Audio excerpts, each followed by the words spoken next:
Quem eu sou? Para que eu nasci? Por que existo? Há um lugar para mim nesse plano? Uma dessas pode ser a sua dúvida. Você não vai achar uma resposta fácil para essa pergunta. Pelo menos não em você mesmo. Para compreender as coisas, às vezes é preciso pensar nelas de trás para frente, do fim para o início.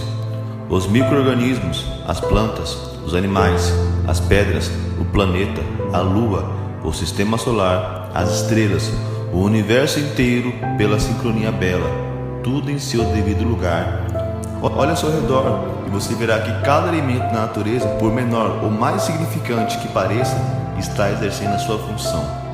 Ele fez tudo com motivo, tudo tem um sentido, cada um seguindo a sua natureza. E no meio disso tudo está você, que pensa, erra, aprende, cresce, sofre e se alegra. Um ser ainda jovem e por isso cheio de perguntas. Na agitação da vida, cercado de entretenimentos e afazeres, talvez nem se lembre delas. Mas cale-se um pouco, desligue os sons e verá que no silêncio elas persistem. As respostas para todas essas dúvidas estão em Deus, no plano de Deus. E alguém que pode te dizer, ele não só sabe por que te criou, como tem feito tudo para você, para que você o encontre, trazendo você aqui, agora exatamente onde ele quer, para te mostrar tudo o que fez e fará por você. Ele te separou para vir aqui hoje e te dar um real sentido à sua vida. Amém. Glória a Deus. Aleluia.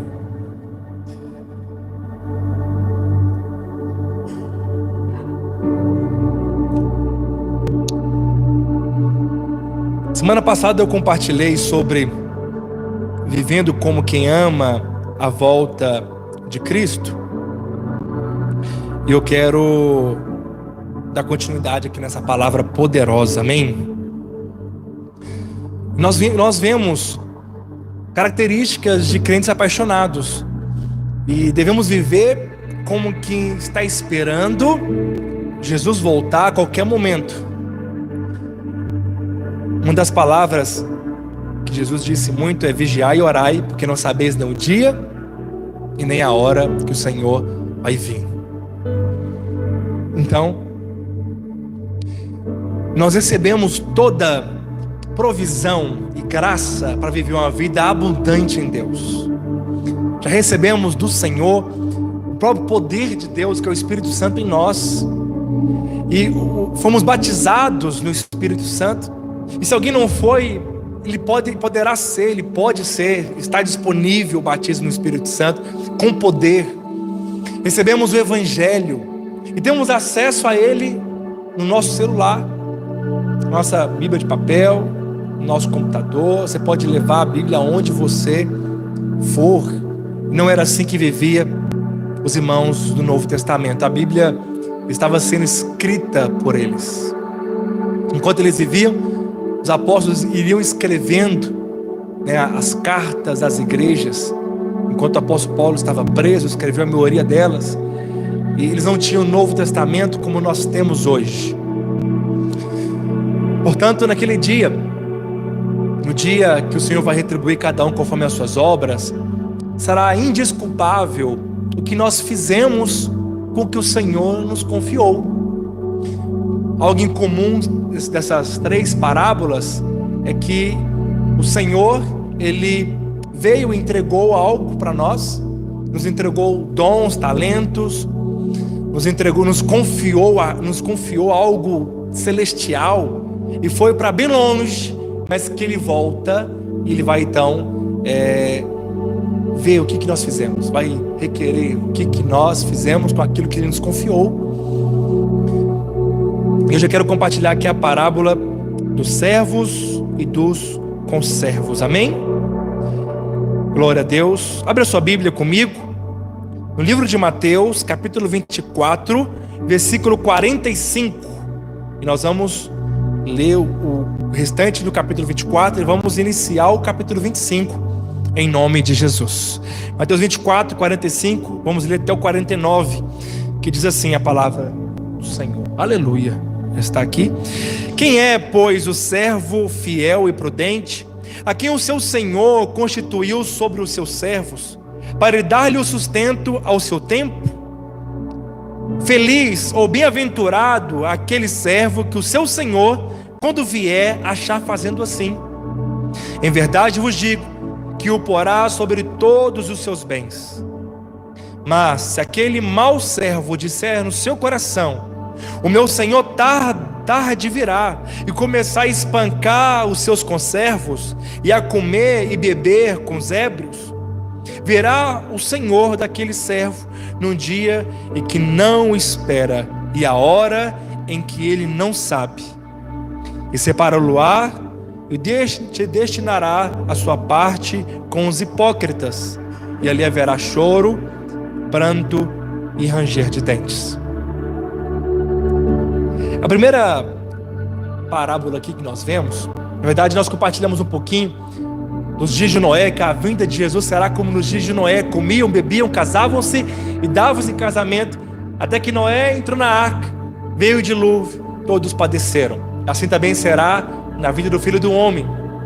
Estarão 2 no campo, um será tomado, o outro deixado. Estarão 2 no moinho, uma será tomada e a outra deixada. Orai e vigiai, pois não sabeis nem o dia e nem a hora que há de vir o nosso Senhor. E aqui nós vemos que o Senhor nos deu uma responsabilidade que é de todos nós. O clericalismo tem atrapalhado, tem sido um desserviço na vida de muitas igrejas. E olha, e é muito sutil, e ela entra facilmente de um lado, porque alguns dizem o clero, aqueles que são portadores, são porta-vozes de Deus, são aqueles que têm os cargos e funções, né? São os estudiosos, são os teólogos, os ministros, e eles impedem que os outros recebam. Isso nós sabemos na história da igreja que é algo muito antigo, e era assim. Mas muitos irmãos se sentem incapazes, acha que não tem responsabilidade na edificação do corpo, e entrega todo o trabalho, todo o serviço, entregam aquilo que o Senhor comissionou para eles, os dons espirituais, a unção, a oportunidade de pregarmos o evangelho, de sermos testemunhas do que Jesus fez na nossa vida. Alguns omitem e colocam essa responsabilidade para a minoria. Então eles também colocam para os outros, também é clericalismo. Mas na Bíblia nós sempre vemos a menção uns aos outros, exortai uns aos outros, amai uns aos outros, ouvi uns aos outros. Tudo que nós devemos fazer, devemos falar, ensinar, pregar, evangelizar, porque o Senhor nos deu esse comissionamento. Se cada um de nós temos algo em comum, é um ministério da reconciliação. Todos receberam este ministério, que é reconciliar o perdido a Deus. Somos como pontes. Na verdade, mostramos a ponte que é Jesus. É Ele que nos reconcilia com Deus. E nós mostramos o caminho, mostramos quem pode fazer, mostramos o testemunho daquele que fez em nós e através de nós. Portanto, é sua, é minha, é nossa responsabilidade, amém? De sermos uns sacerdotes. 1 Pedro 2,9, o Senhor nos fez nação santa, povo sacerdócio, sacerdócio real, nação santa, povo de propriedade exclusiva de Deus, a fim de nós proclamarmos as virtudes daquele que nos tirou das trevas para a sua maravilhosa luz. Nós precisamos hoje de entender que nós somos sacerdotes e que o Senhor nos comissionou a fazermos discípulos, porque nós somos discípulos. O chamado é para ser discípulo, amém? De Jesus. Ele é nosso Senhor, nosso mestre, Ele é o nosso pastor, nada nos faltará. E aqui nessa parábola, algo poderoso é que, olha que incrível. Quem é, pois, o servo fiel e prudente? Então, Aqui fala de prudência, a mesma palavra usada na parábola das 10 virgens, que o seu Senhor constituiu sobre os seus servos para lhe dar o sustento a seu tempo. Feliz aquele servo que o Senhor, quando vier, achar ele fazendo isso. Qual é a responsabilidade nossa? De darmos o sustento para as outras pessoas. E o sustento é a palavra de Deus, é o pão da vida, é a água da vida. Então o nosso comissionamento, o nosso chamado, a nossa responsabilidade é de alimentarmos as pessoas com a palavra. Aí vem logo na sua mente assim: ah, mas isso é para os mestres, pastores, evangelistas. Mais uma vez, é o pensamento clerical. Os 5 ministérios, o apóstolo, pastor, evangelista, mestre e profeta, ele é para treinar a igreja a fazer aquilo que eles fazem. Não é um evangelista sozinho que ganha todo mundo para Jesus. O evangelista vai treinar os irmãos para evangelizar. O pastor vai treinar os irmãos para pastorear na sua célula. O líder de célula é o pastor da sua célula. Para pastorear no sentido de cuidar do outro, mandar mensagem, ligar, procurar saber, dar um conselho bíblico para ele. E isso é independente do pastor, que no caso aqui sou eu. Mas você tem esse chamado de cuidar das pessoas, de ensiná-las a palavra. Como estão compreendendo nisso? Amém? Quando nossos olhos são abertos, você vê o quanto que nós perdemos tempo, o tanto que nós omitimos no nosso chamado. Nós somos chamados para ensinar a palavra. Mateus 28, o maior comissionamento: ide, portanto, fazei discípulos a todas as nações, batizando em nome do Pai, do Filho e do Espírito Santo, ensinando todas as coisas que eu vos tenho ensinado, e eis que estou convosco até a consumação dos séculos. No comissionamento que não é para os pastores, profetas, apóstolos, evangelistas e mestres, é para todos os discípulos. Quem são discípulos aqui? Diga eu. Então o meu comissionamento é fazer discípulo. Discípulo gera discípulo. Evangelista gera evangelistas. Geramos de acordo com a nossa semente. Você vai gerar de acordo com a semente, com aquilo que você recebeu. Fazer discípulos para Jesus. Amém? Batizando, até o mesmo batismo. O líder de célula, ele batiza os irmãos da sua célula. Quer cuidar de pessoas? Abra uma célula em nome de Jesus. Amém? E você vai cuidar de pessoas. Você vai apacentá-las, vai ministrar na vida delas, vai orar por elas, porque esse é o nosso comissionamento. Fazemos discípulos e ensinar ela tudo aquilo que o Senhor tem nos ensinado. Então a parábola aqui é para nós. Feliz é o Senhor que quando Ele voltar, achar a sua igreja, a videira Itaúna, ensinando os irmãos a palavra, pregando a palavra, aconselhando uns aos outros. Que nosso vocabulário seja cheio de palavra de Deus, que sai da nossa boca palavra de Deus. Amém? São características daqueles que amam a vinda de Jesus, que amam Jesus e que estão com o coração apaixonado pela igreja. Uma das minhas orações que eu tenho feito, Senhor, todos os dias é: Senhor, desperta os irmãos para que amam a igreja. Desperta, Senhor, pessoas que amam a vida da igreja, para que viva a vida de uns aos outros. A nossa reunião de célula acontece uma vez por semana, mas a nossa célula deve acontecer todos os dias. Reunimos uma vez, mas ela acontece quando você visita os irmãos da célula e vive a vida com eles. Nós tínhamos o costume na outra videira em Birité de sempre fazer compra junto. Era o irmão da célula, juntava 2, 3 casais, ia no mesmo supermercado e fazíamos compra junto, no mesmo corredor, e aí ia conversando, ia para o mesmo caixa, passava junto as compras e cada um ia para sua casa depois. Mas era um momento que nós encontrávamos para ter comunhão, porque comunhão não é só sentar para comer junto, é você ter tempo com o seu irmão. O mais importante do que comer junto é estar juntos. Tem gente que vai para a comunhão, ele come e vai embora rapidinho. Não, irmãos, comunhão é comeu e fica ali mais um pouquinho, vamos ficar na comunhão, conversando uns aos outros. Isso é maravilhoso, amém? Saímos da rotina de célula, culto, discipulado, e ver um filme na casa de alguém, comer pipoca na casa do outro, ir no aniversário do outro, e viver a vida da igreja, a vida de uns aos outros. Isso é cuidar, é ensinar, é apacentar. Não devemos viver isolados, ficar dependentes sempre de uma reunião formal. Não precisamos disso. A igreja primitiva não tinha isso.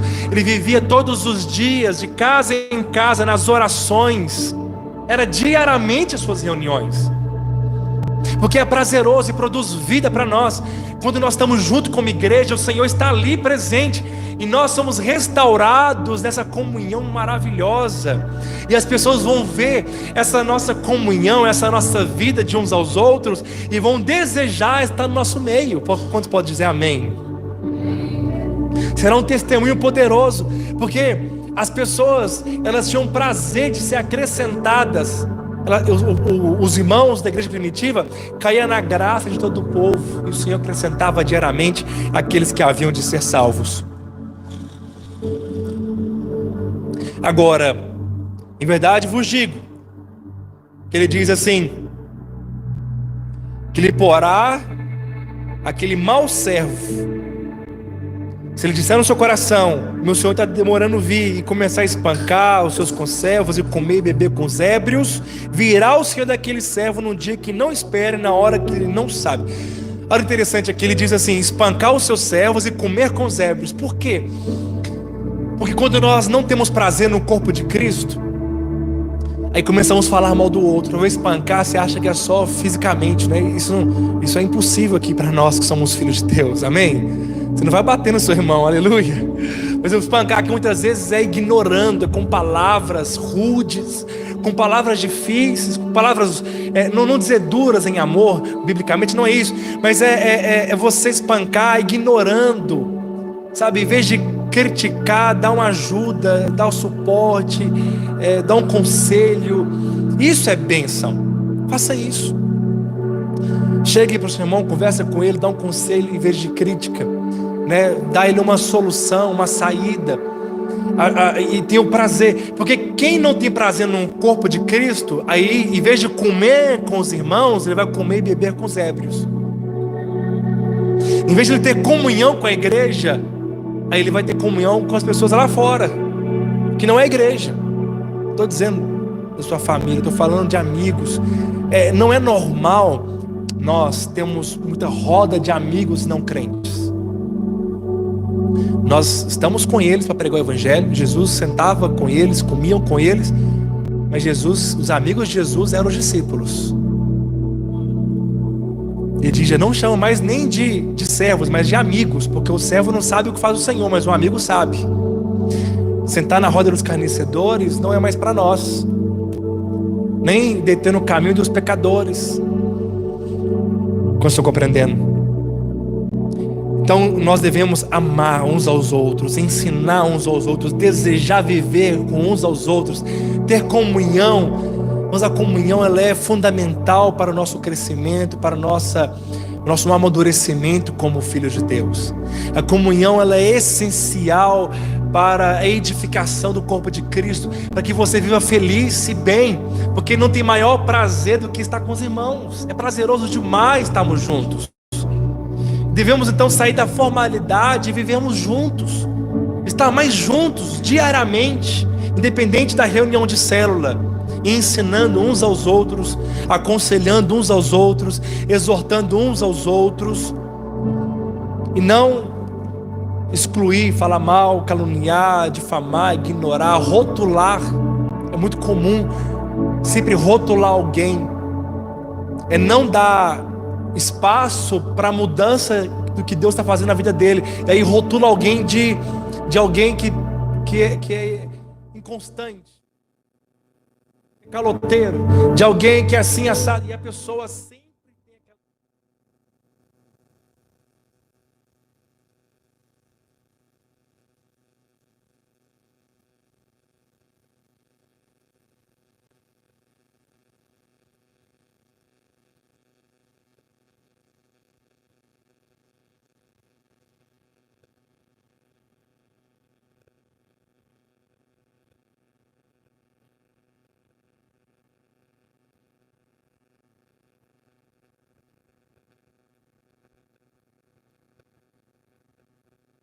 a imagem daquela pessoa de muitos anos atrás e penso que ela continua a mesma.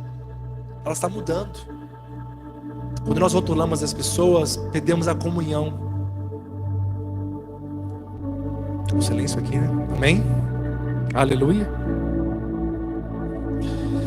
Mas o servo fiel e prudente é aquele que dá sustento, que faz discípulos. Nós devemos fazer discípulos, ganharmos pessoas para Jesus e cuidar delas. Cuide daqueles que você tem ganhado. Cuide daqueles que o Senhor tem te confiado. Cuide diariamente. Sabe, irmãos, eu sempre, na medida do possível, eu sempre mando um devocional no grupo todos os dias, mando mensagem, procuro, oro, visito. Estou à disposição da igreja. Devemos colocar também à disposição do nosso irmão. Fala, irmão, conta comigo. Conta comigo se você precisar. Se for financeiro, vamos arrumar um jeito e vamos te ajudar também. Se for um conselho, eu vou na sua casa, não importa a hora, eu vou ir e vou orar com você, vou te ouvir. Às vezes basta apenas ouvir o que o outro tem para dizer. Só de você ouvir alguém, ele já é restaurado. Isso é cuidar dos irmãos. Amém? Que possamos ter essa cultura de cuidar uns dos outros. Quer ver um exemplo prático? É de se esperar que quando alguém falta, o pastor vai atrás. E eu vou mesmo. Eu vou atrás, pergunto saber. Mas você surpreende quando os irmãos também vão atrás. Aí eles são amados. Porque, com toda a sinceridade aqui, é minha obrigação. Não falo isso como eu faço por amor, porque eu amo, porque eu cuido, mas é o meu comissionamento, é o meu chamado fazer isso. Não é novidade nenhuma eu fazer isso. Não é nada de diferente fazer isso. Não é motivo de assim, olha, ele vai atrás, ele preocupa, ele visita, não. O normal é quando o irmão procura o outro, e nem ele é líder de célula ainda. Nem literalmente ele é, mas ele ama, ele vai atrás, ele visita, ele manda mensagem. Irmão, senti sua falta. Aí esse irmão vai ser armado. Faz um teste. Mande mensagem para aqueles que não vieram. Você vai ver. E vão pensar assim, que tanto de gente mandando mensagem, preocupado comigo, sou muito amado mesmo. Ele está esperando eu já mandar. Mas se você manda, eles são surpreendidos em amor. Isso é cuidado. Aleluia. Glória a Deus. Mateus capítulo 25, versículo 1, abre comigo. Diz assim a palavra de Deus: então o reino do céu será semelhante a 10 virgens que, tomando as suas lâmpadas, saíram ao encontro do esposo. E 5 delas eram prudentes, e 5 loucas ou nécias. As loucas, tomando as suas lâmpadas, não levaram azeite consigo, mas as prudentes levaram azeite em suas vasilhas, com as suas lâmpadas. E tardando o esposo, tosquenejaram todas e adormeceram. Mas à meia-noite houve-se um clamor. Aí veio o esposo, sai ao encontro. Então todas aquelas virgens se levantaram e prepararam as suas lâmpadas. E as loucas disseram às prudentes: dai-nos do vosso azeite, porque a nossa lâmpada se apagam. Mas as prudentes responderam dizendo: não seja caso que nos falte a nós e a vós, ide antes aos que vendem e comprai para vós. E tendo elas ido comprar, chegou o esposo. E as que estavam preparadas entraram com ele para as bodas. E fechou-se a porta. E depois chegaram também as outras virgens, dizendo: Senhor, Senhor, abre-nos. Vigiai, pois, porque não sabeis o dia e nem a hora que o Filho do Homem há de vir. E ele respondendo disse: em verdade vos digo que eu não vos conheço. Jesus ilustra aqui sua parábola com um casamento judaico que tinha a prática do noivo. Ele ia com seus amigos à casa da noiva e levava para a casa do noivo, onde era a festa. A festa era na casa do noivo. Então geralmente era à noite os casamentos, então eles tinham que ter suas lamparinas acesas para poder ali festejar e se alegrar com o casamento. Mas Jesus estava demorando. Por que ele falou tarda o noivo? Interessante, porque desde quando Jesus foi assunto aos céus em Atos 1:8, quando os discípulos viram ele subindo, e teve uma promessa que da mesma maneira que estava vendo ele subindo, viria ele também descer. Os irmãos da igreja primitiva já esperavam Jesus voltar rapidamente. Eles não sabiam que demorariam 2.000 anos ou 3.000 anos. Já passaram 2.000 anos e o Senhor ainda não voltou.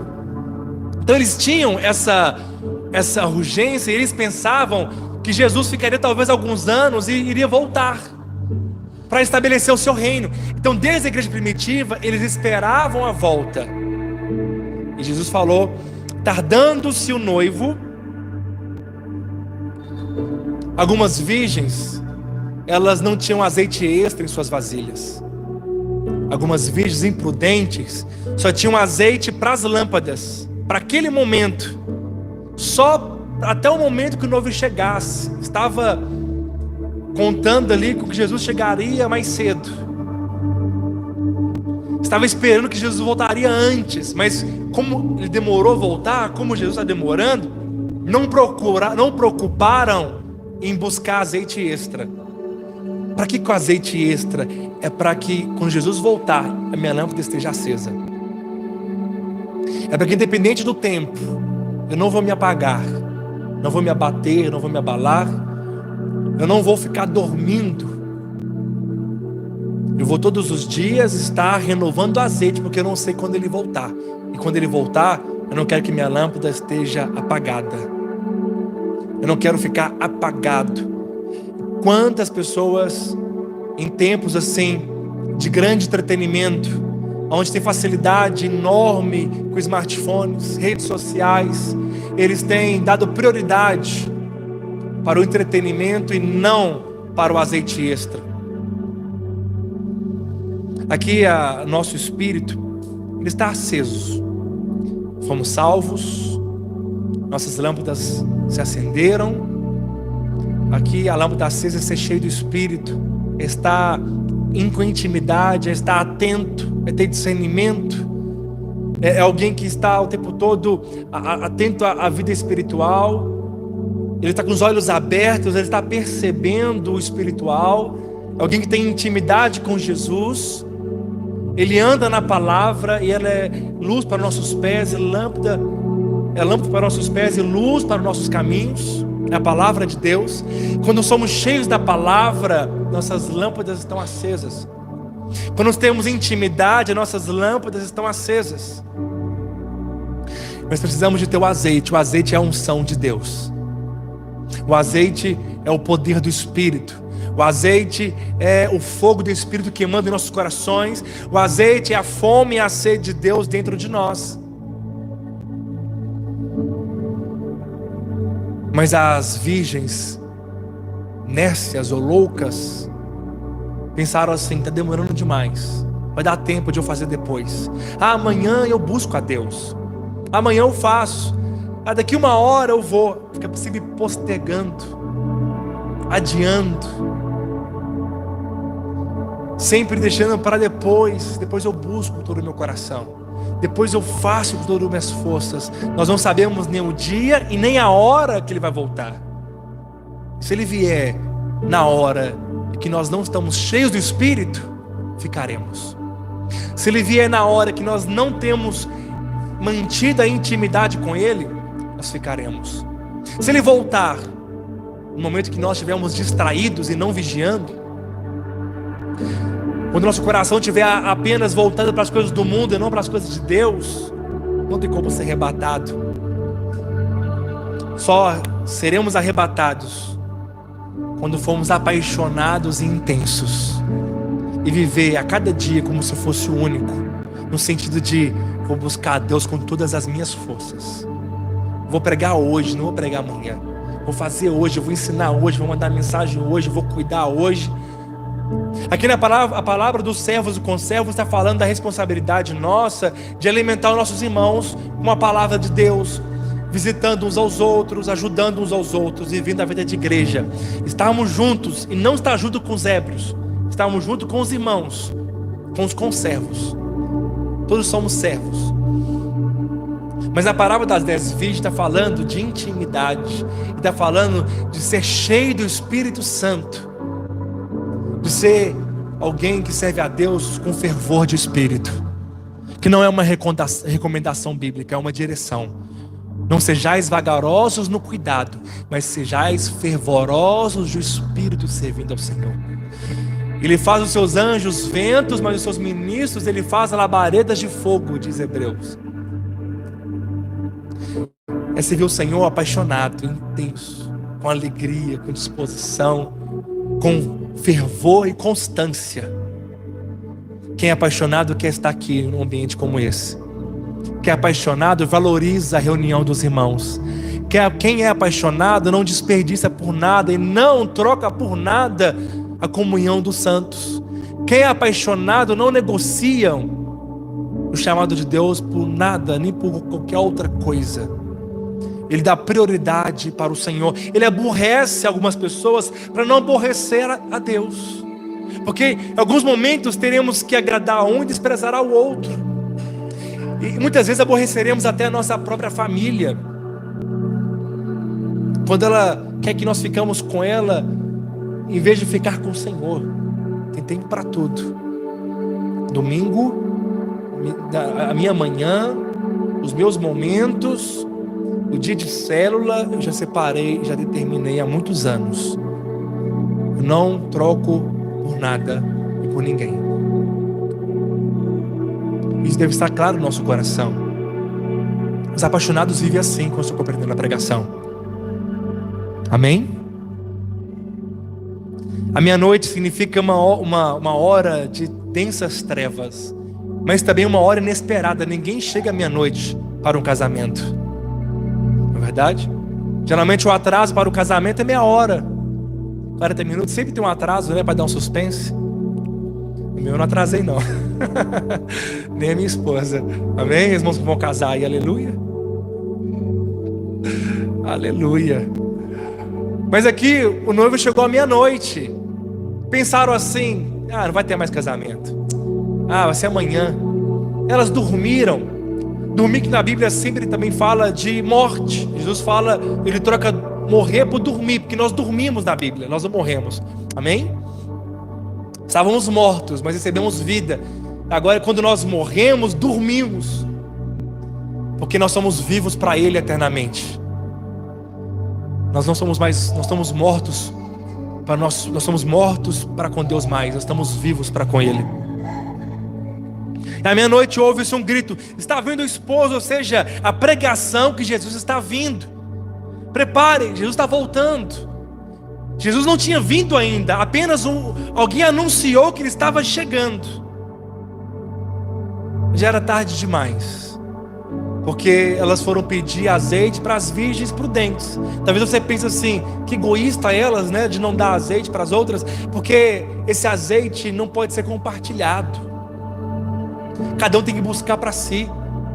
Eu não posso compartilhar unção para outras pessoas. Eu sei que a gente ora com posição de irmãos para receber a unção, mas não é assim que funciona. A unção vem para andar junto. Eliseu recebeu a unção de Elias porque ele caminhou junto, ele andou junto e depois estava pronto, estava no local certo, na hora certa. Quando Elias foi subir, a cabra estava sobre ele. Os discípulos receberam a unção de Jesus porque eles caminharam durante 3 anos e meio. A unção eu devo buscar e comprar, porque ela não é de graça. É pela graça, mas não é de graça. É pela graça porque Ele pagou um preço para nós. Mas eu devo usar meu tempo para isso. Eu devo gastar algumas horas com Ele em oração.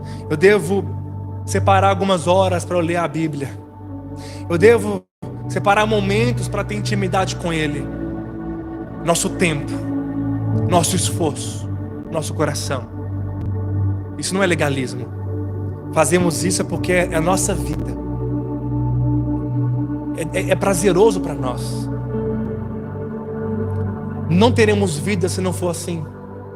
Se não formos radicais e temos as disciplinas espirituais, estando com Ele todos os dias, nos primeiros minutos do nosso dia, em todo o tempo, nosso coração está levado a Ele, nós somos cheios dEle, nossa mente voltada para o Senhor, buscando Jesus, nossas lâmpadas vão apagar.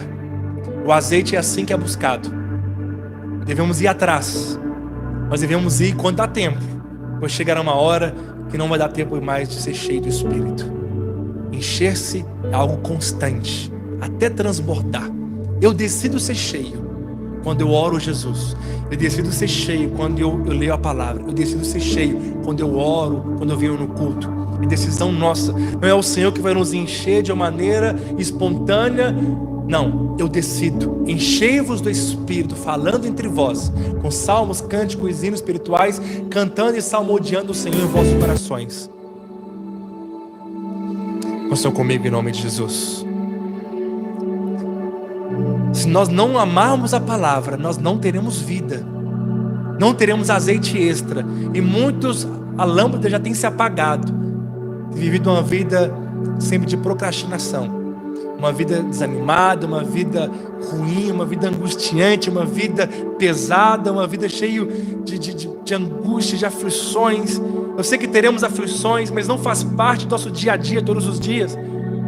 Nós fomos chamados a viver feliz, a viver em paz, contente, alegre, cheio de paz, de alegria, de esperança. O Espírito Santo é isso. O reino de Deus é paz, alegria e justiça no Espírito. Amém? Só vai reinar lá quem reinar aqui hoje. Viver como quem ama Jesus é viver na intimidade diária com Ele. Porque naquele dia, quando Ele vier e as prudentes entrarem, as outras vão clamar: Senhor, abra-nos a porta. Ele vai dizer: afastai-vos de mim, porque eu não vos conheço. Conhecer na Bíblia, toda vez que a Bíblia usa conhecer, significa intimidade. Maria não conhecia José. Intimidade é conhecer. Sabe quando ele fala: servo bom e fiel, entra no gozo do meu Senhor? É quando nós falamos tudo para Jesus. É quando nós temos tempo com Ele, e um tempo de qualidade. Nós o amamos. Nós não podemos viver sem Ele. Sem Ele não há vida. E as pessoas têm insistido de querer viver uma vida na religião, e têm sofrido muito. É insustentável, é insuficiente, é pesado demais viver um cristianismo sem intimidade. É impossível viver assim. E é por isso que muitos falam: eu cansei, é difícil demais, ser crente é difícil, e eles afastam. É porque perdeu a intimidade. Ficou só o corpo automático fazendo as coisas. Nós somos cheios de Espírito, somos filhos. E os filhos são fervorosos. Fica de pé em nome de Jesus.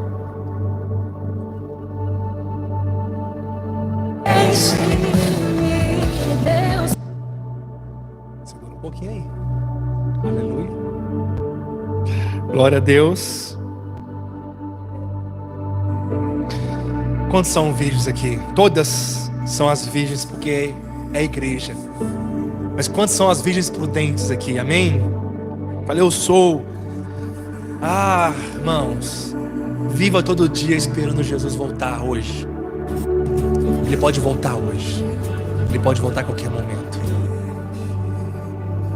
Vamos orar ao Senhor Jesus. Pode manter aquela mesmo, viu, daí? Você estava colocando. Feche seus olhos em nome de Jesus. Fala para Ele: Pai, eu quero ser cheio do Espírito Santo. Eu quero, Senhor, receber mais de Ti. Sabe, eu quero orar por você neste momento.